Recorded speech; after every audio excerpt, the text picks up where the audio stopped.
Hey everyone, welcome to another episode of Straight from the Source. I am Stephanie and I'm so happy to be back here. If you know anything about me, you probably understand why I'm sitting here half naked. I am going to the gym, but it's also sort of part of my story and perhaps my way of trying to inspire you and show that anything is possible. If I can sit here showing off most of my upper body with confidence, healthy, happy, excited about what life has to offer. With that said, let's jump into today's question.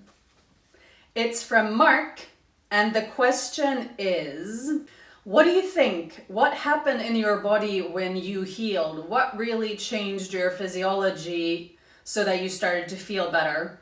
Dr. Joe speaks of proteins and stuff.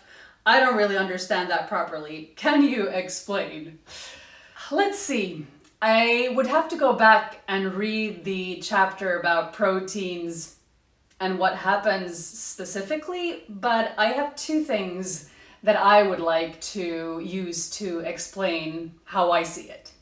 First of all, I'd like you to think about a rubber band.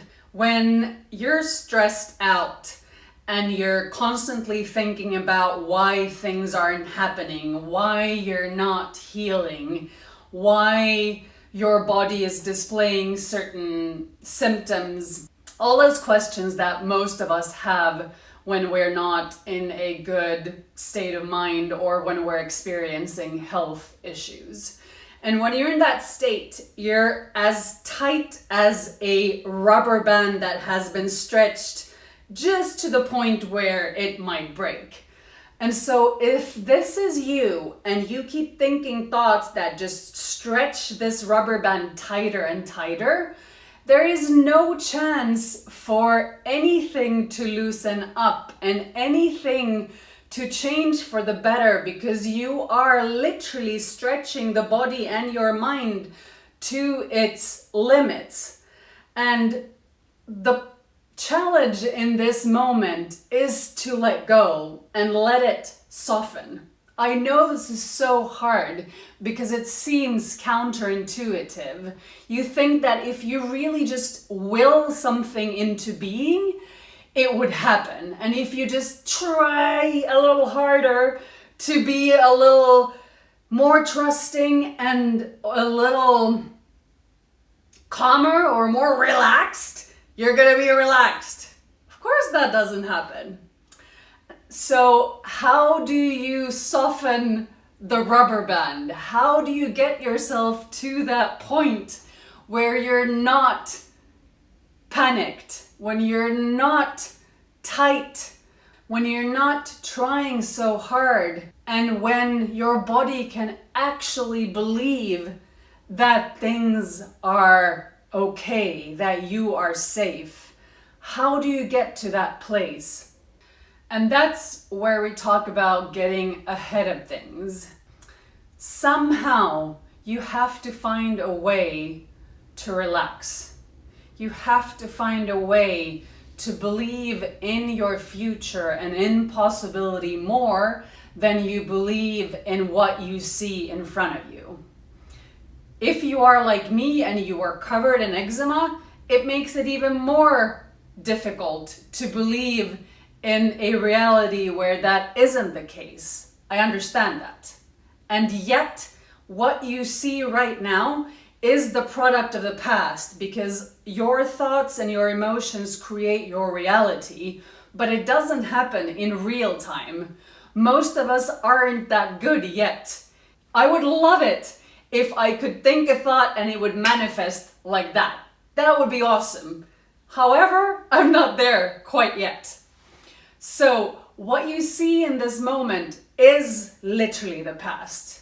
And when you wrap your mind around that and understand that from now on, what I think and how I feel will create the future, then if I stay consistent on that path, the result and the reality that you perceive has to change according to that.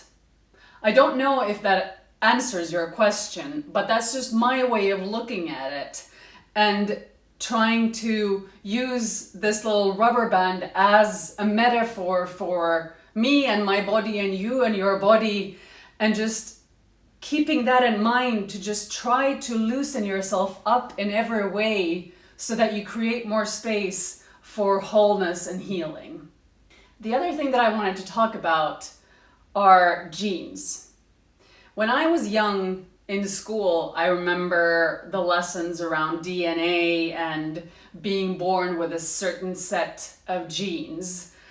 And most people believed for a very long time that if you were born with a set of genes, you were gonna have all the diseases, all the good and all the bad that was found in that pool of genes inside your body.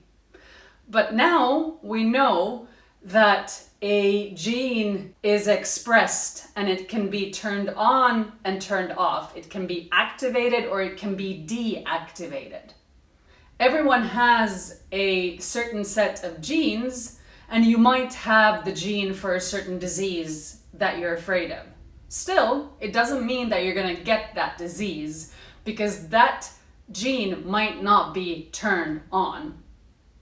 Equally, there might be a gene that expresses a certain disease that is already turned on, but if it can be turned on, it can also be turned off. You asked me what I thought happened in my body when I healed, and to that I would say that I probably, most likely, turned off a lot of genes that had been turned on very, very early in my life because of a constant state of survival and being told that I was gonna be sick and that there were all sorts of issues with my body and that I had to be afraid of this and that, all sorts of foods and animals and you name it. And so my body learned to react to those things, and certain genes were activated which then expressed certain symptoms. Then I decided I no longer wanted that. That's not me. That's just a set of circumstances that have been turned on, and now I want to reverse it. I want to do something else. I don't believe in that shit anymore. So what do you do now? I'm gonna turn off those genes. And I meditated for several years straight. Nothing happened. You already know the story if you're watching me right now. And little by little, the symptoms started disappearing, one by one. I started with like 35, 40 different ones. Really strange symptoms, all sorts of issues. I don't want to talk about that because that just means that I recreate it. But one by one, they just disappeared as if they had never been there. Sure, I have some scars and memories of the past, but the challenges are no longer there.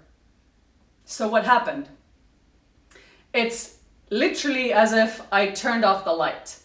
There was a light bulb that was switched on, I switched it off, and then it was no longer activated. It didn't shed light on that one particular symptom.